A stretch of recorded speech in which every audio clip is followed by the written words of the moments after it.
Hi guys, how we doing? Welcome to another video. So this video is the first in a series of three that are about fat loss. So like what I would say are kind of the three stages of getting you started in a fat loss journey. So maybe not the whole journey, but certainly like the beginning and getting the ball rolling and building healthy habits. Like I think that's probably the most important thing, is you build these habits over time. Basically what I want to address or help people with is when they're new, is when you're new, when it's really new to you, you think that you have to, worst case scenario. But I do see it all the time in the gym, and I know, I can tell by the people that like personal trainers are training, is they think, you think, I've got to get a personal trainer because I don't know about exercise and I don't know what I'm doing. So you get a personal trainer gets you in the gym and absolutely beasts you into next week, like floors you, like you're sweating and sore, and you hate that and you dread that session like every week, and you start to like kind of hate exercise. They don't teach you enough about nutrition and tracking your calories and trying to get you in the habit of weighing yourself, and kind of addressing the psychology of that, so you get really happy weighing yourself and see it as a good thing, and see it as something that is just there to help. It's not there to give you an eating disorder or give you body dysmorphia or something like that. Like if you just start with weighing yourself every day and you don't do anything else, you don't track your calories, you don't do any exercise, you can just get in the habit of weighing yourself and being okay with it, and it not upsetting you, and you just seeing it as data, it's just numbers on a sheet. And you're very objective. That's massive. Yeah, that's the most important thing. If you can do that, is getting used to weighing yourself, and then the next stage, and so that's what this video is about. This is the first one. This is about weighing yourself, and what scales to use, and tips and tricks and how to get started. That's the video, guys. Hope you enjoy it. Yeah, stay tuned.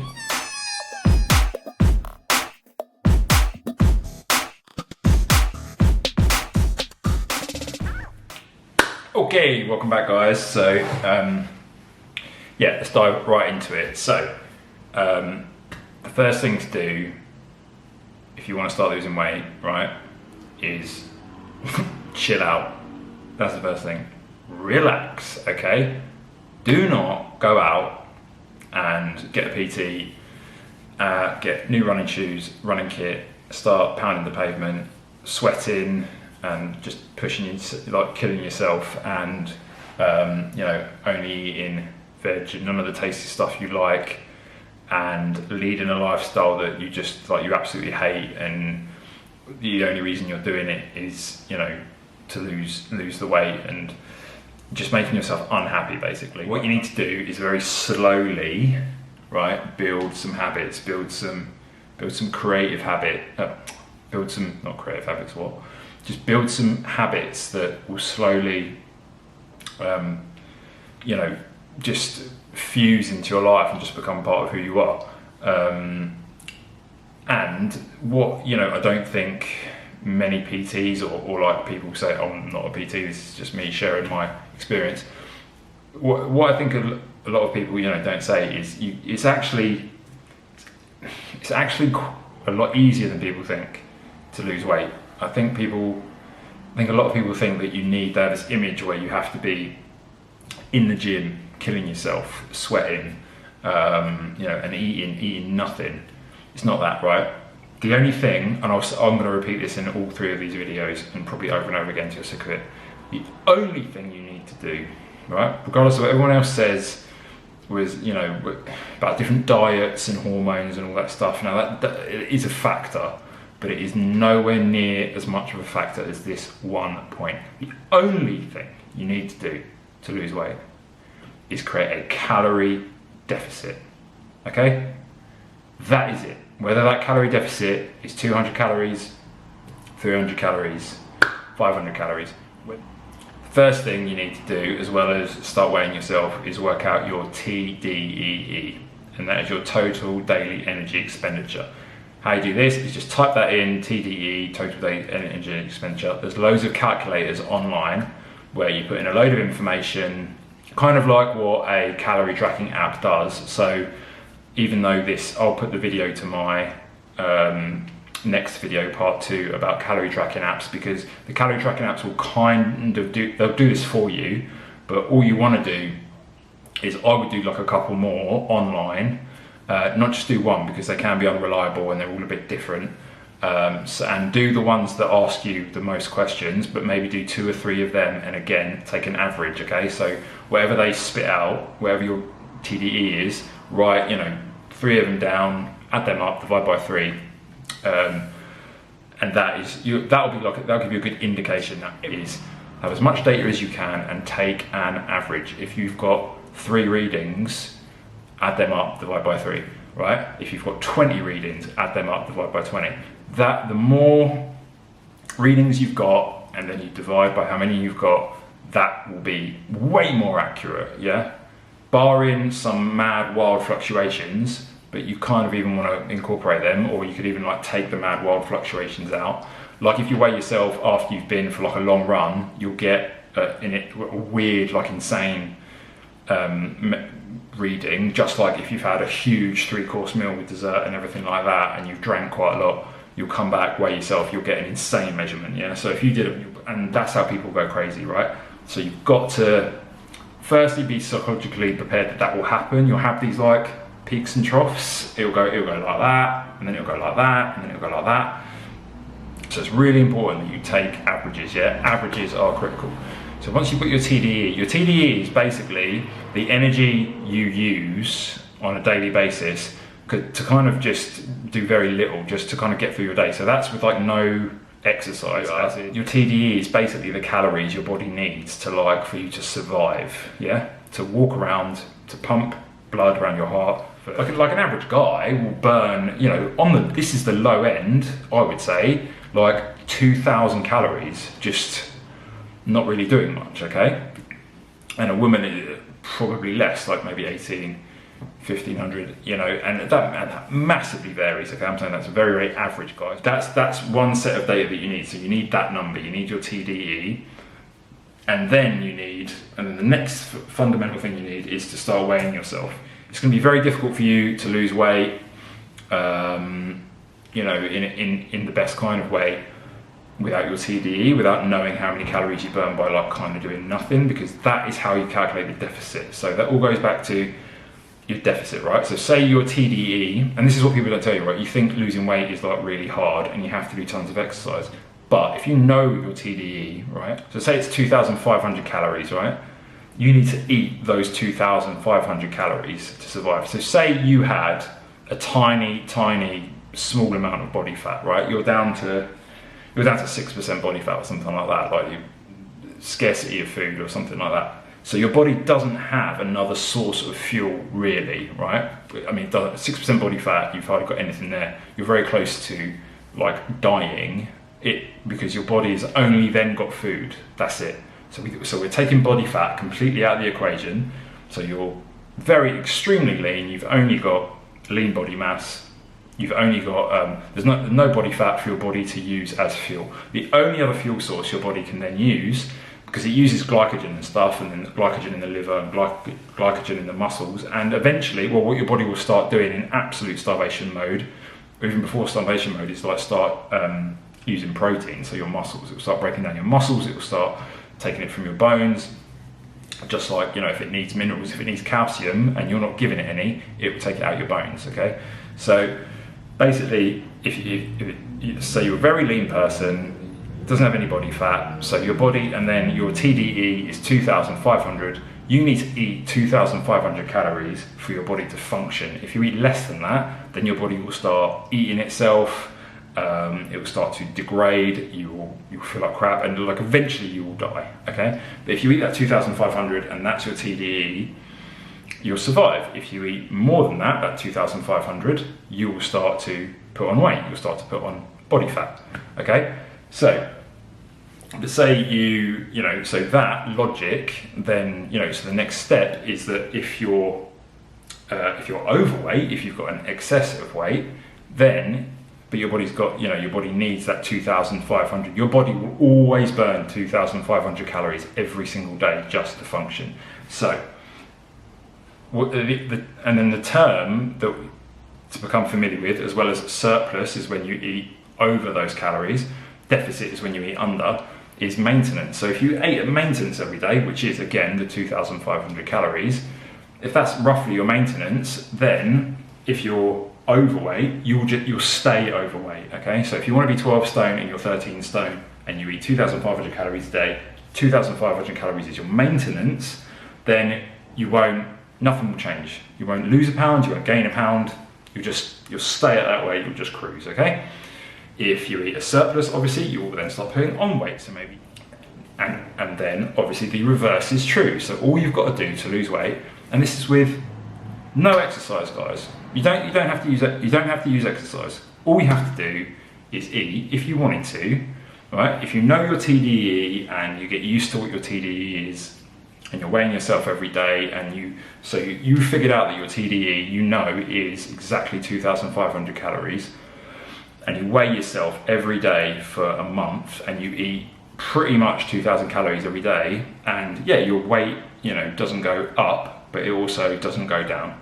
So then that's a game changer if you think about it, because then you've got absolute control. Then that all you've got to do, as long as you're tracking your calories, is say, all I've got to do is eat 200 less calories a day and I will start to lose weight. Now, don't get me wrong. That was just an example, because if you only take away 200 calories, it will take you a long time to lose weight. Yeah, like a long time. You need a bigger calorie deficit than that on pretty much a daily basis to really lose weight in any kind of, basically a time frame that is quick enough where you'll really see the results, and you will persist with your calorie deficit. Okay? This is the thing. I know people talk about how weighing yourself is dangerous psychologically, and all I would say to that is just do it as much as you feel like right. If you only want to weigh yourself, I would definitely weigh yourself more than once a week, because your weight will just massive. If you weigh yourself every day, there'll be big fluctuations. Yeah, so which I'll show you in a minute, based on what I do. There's big fluctuations, so you definitely need more than one reading, and also because that one reading will, if you're only doing it once a week, it will vary depending on so many factors: how much water you're holding that day, what you ate the day before, all this stuff. You become really disheartened, and I get why people become disheartened, because their weight readings just fluctuate because they only do it once a week. And I think it's actually beneficial and helpful if you take loads of readings and you weigh yourself more. But the really critical thing, guys, is don't be ruled by that one, that daily measurement and take it literally, take it for what it is. You've got to see it as part of a weekly average. It's a contribution to that weekly average figure. So you get to the end, if you weigh yourself, I would recommend 4 times, and you get to the end of the week and then you take the average, then that is a really good figure to have. That's accurate. Now, still saying that, I'm not saying that's going to tell you what you want to hear. If that end of the week figure is, not what you want it to be, if you want to lose weight and your weight's gone up, then you are off track. You need to give yourself a little nudge, and either decrease your calories or up your exercise, because obviously they are then the two ways you can create your deficit. So if you want to create that 500 calorie deficit, you can either do 500 calories worth of exercise per day, or you can eat 500 less calories. Or a really good way of doing it is a bit of both. 250 calories worth of exercise, and that's why you need exercise trackers if you want to accurately, even remotely closely calculate the 250 calories worth of exercise. You at least get an idea from an exercise tracker. And then eat 250 less calories. And again, that is why you need the calorie trackers. But the first thing is start weighing yourself. So I will show you what I do. Here we go. Okay, guys. So yeah, first thing I do in the morning, once I've dusted off the cobwebs, pulled my finger out a bit, is I will literally bowl it through to my living room and weigh myself. It's literally the first thing I do. But I'll also weigh myself early evening as well, because I find that gives a way better body fat percentage. So the body fat percentage that I'll get in the morning is quite a bit bigger. So this is one of the really important things I want to get across, especially from the psychological point of view, is your body fat will vary like through the day. You'll get different readings, and I find early evening, after you've maybe gone out, gone for a walk, especially done an ECV, been to the gym, as long as you haven't like eaten tons, your body fat percentage will be way lower. So 16, that'll be 15 if not below, because I did this first thing in the morning. So there you go, guys, that's what I do. And I know that's an extreme, weighing yourself twice a day and all that kind of stuff. But the thing is, and I know initially you're probably reacting like, oh my God, I do not want to weigh myself twice a day, are you mad? First thing I'd say is you don't need to do it every day. If you want to do it 3 times a week, 4 times a week, I would recommend at least 3. And ideally 4, and then any more than that is great. And then the weighing yourself twice a day thing might seem crazy, but there is logic to it, and it is based on my experience. And I just jumped on the scales one evening at like, I do it in the morning, but then I jumped on at like about 4 p.m. It was between 4 and 5, and it said 14%. So I was like, oh, it must be a one-off. And then I did it for like 4 or 5 days straight, which I'll show you in the spreadsheet. And that, that showed that that is what I think is my genuine real body weight. And for, in the morning, because you're dehydrated and a number of other factors that I'm not 100% sure about yet, but because your just body's in a different state, you don't get an accurate body fat reading, which that's why people go crazy and they think they're not making progress, even though they're skinny and they've got low body fat. They still think they're at least a percentage higher than they actually are, because they're just weighing themselves at the wrong time. But I find my body weight, because you've basically starved yourself because you've been sleeping for 7 hours, that in the morning is the best time to get an accurate body weight read. So what I would do is, if you work from home, relatively easy, but if you've got to go into an office, especially in the day that you choose to weigh yourself, just do it as soon as you get up, jump on the scales, whilst the kettle's boiling or before you jump in the shower, and then when you get in from work, then jump on the scales again to get your body fat one. Ignore the body weight, it doesn't matter. If you had a big lunch and all that stuff, don't worry about it. You only want that body fat reading, and the body fat one is the most important, way more than the body weight. Because say you did loads of weight training, like tons of weight training, you actually put on quite a lot of muscle, and your body fat percentage was going down, but your weight wasn't going down that much. That's probably because you're adding muscle. So who cares if you're getting lighter? So body fat percentage is the way to go, because what you really want to do is do a body recomposition. You want to recomp your body so that you slowly, look more athletic, you put on more muscle, and then you bring the body fat down through diet and cardiovascular exercise, even if that's just walking. But that is the way to go and the way to do it. So the next thing you want to do is buy some scales. So as you can see, guys, I'm on the Argos website now. This is very UK centric. Sorry for anyone who's not looking in the UK, but not watching in the UK. But so maybe just check like Salter.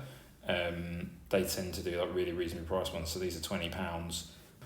So as you can see, guys, but for all the guys from the UK, and then just kind of in general, you can see that body fat analyzer scales, that's what you want to be looking for. You can pick them up for £20, £30. I think there's even someone here for 15 somewhere I saw. Now, where they get more expensive, you can see there the Witherings one. I've got Witherings, but I think mine are about £80. That's because it comes with an app, so it like links with your Wi-Fi. So yeah, you can easily just get, they're £25, Burr another, I think like a decent international make there, and Salter with a couple, of models. So yeah, you get like £20. I mean, that's I guess, you could think if it didn't have the, digital body fat analyzer capabilities, you'd be looking at, way less than that. But considering how important it is to know your body fat, I think it's well worth the investment. So I would strongly encourage you to make that investment. So yeah, there you go, guys.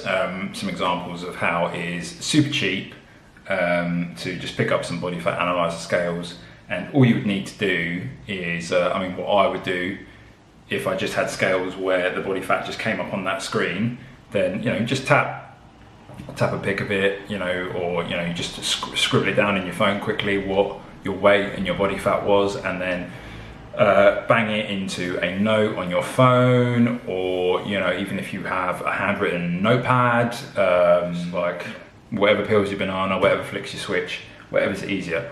If you wanted to go ridiculous anal geek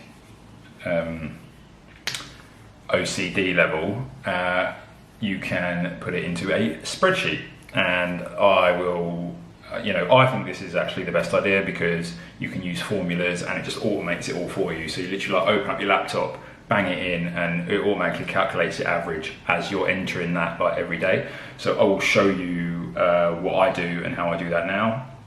Super easy. Yeah, so once I've got that data, guys, once I weigh myself, what I do is I bang it into this spreadsheet. So I know it looks like you probably think, oh my God, ridiculous. I've got a spreadsheet for my weight.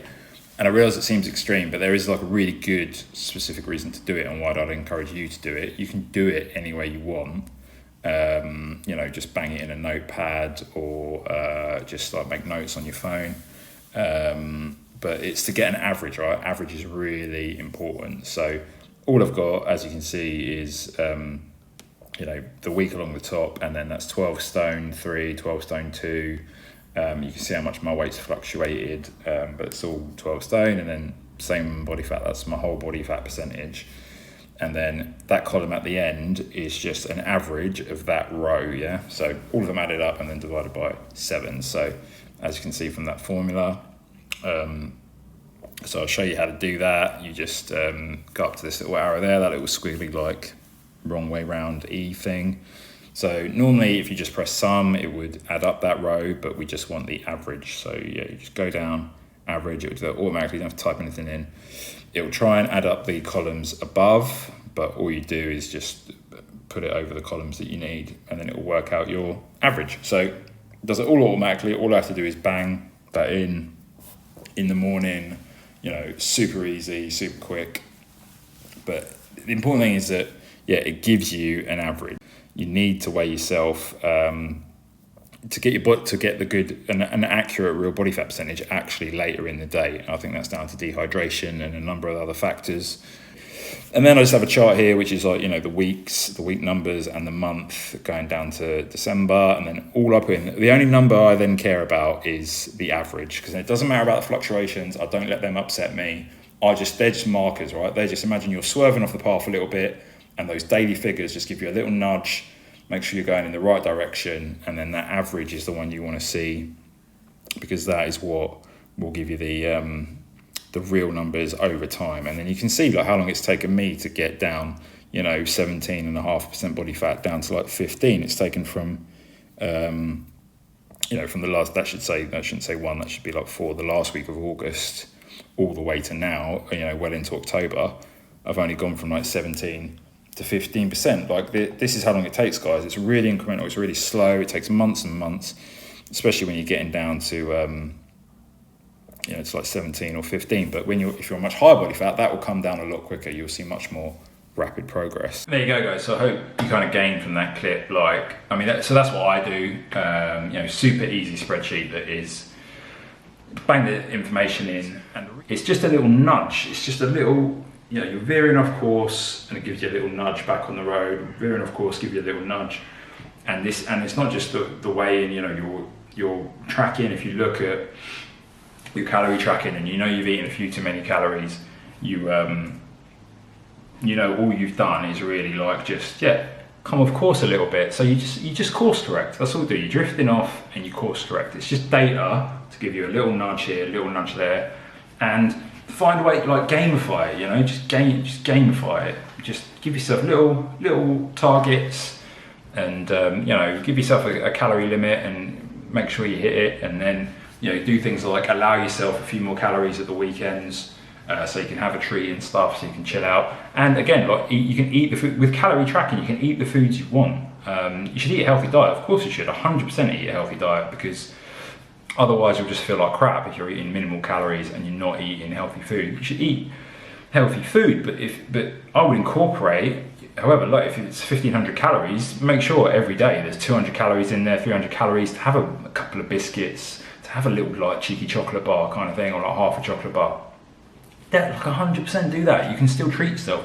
Don't think, you know, on these diets that you've got to just punish yourself. Like, there's treats. If you've eaten chocolate every single day of your life since you were a kid, because you bloody love chocolate, right? Yeah. So, just to wrap up, in summary, guys, what are the main things? So, find out your Tdee, find out what your base, you know, how much calories you burn every single day by just existing and kind of walking around and doing your daily tasks. Find out that number, that's important. Then go out, if you don't already have some, buy some body fat, analyze the scales, and then just the only thing you need to do is, I would say the only thing you need to do, don't bother tracking your calories yet, don't bother doing anything else. Get in the habit of going out for a walk every day. This isn't even to lose weight, this is just to get in the habit of exercise. Once you do that, you need to just go for a nice chilled walk for an hour or longer if possible, and weigh yourself. Choose how many times you're going to weigh yourself and start noting that down, and do that for at least a week or 2 weeks, okay? And then towards the end, after a week and a half or towards the end, then introduce calorie tracking. Once you've got in the habit, so it's a habit, so every day you've got used to weighing yourself and you're okay with it, you're happy with it, you know, you're like, this isn't too bad, I'm not going mad, I know how much I weigh, I know my body fat percentage, I'm comfortable with doing this now, because this is important, guys, right? You should be comfortable weighing yourself even when you're not happy with what the scales are telling you, yeah? Your body isn't what you want it to be, you haven't got the body composition you want, and you want to lose weight, but I'm telling you to step on the scales every day to remind you of like however weight you are. Seems crazy, right? So yeah, completely understand it, but you've got to become happy with weighing yourself, and I'm not saying not care what the scales tell you, but not let it upset you, okay? Not let it really demoralize you and upset you. It's just got to be a number.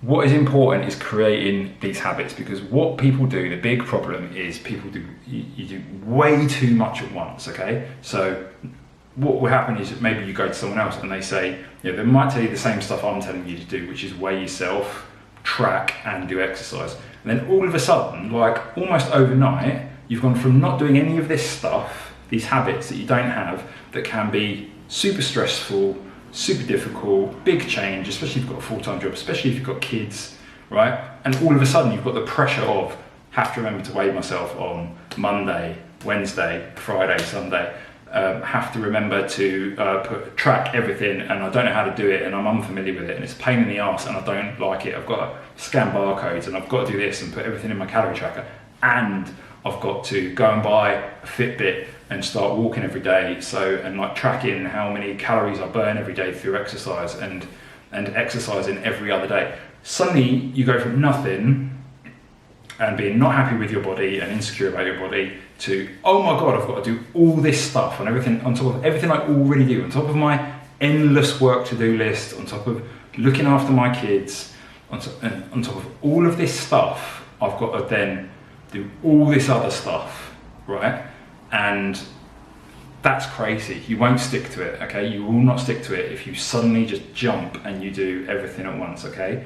Okay, so as much as I wanted to keep that video short, I've ended up obviously ranting, because I always do, but I am like super passionate about this. So I hope the message got across, guys, and I hope that helped, and I hope that has inspired you or motivated you to start your weight loss journey. So I will link part 2 below, which is going to be a similar video, just taking you through about calorie trackers, why they're so super useful, how you can get started using them, what the do's and don'ts are, what the tips are, how I do it. And yeah, hope you find that useful. Hope you found this useful. Hope you're having a great day. Please like, subscribe and all that stuff. Any questions, bang them in the comments. I'll get back to as many as I can. But thank you for watching. Have a great rest of your day.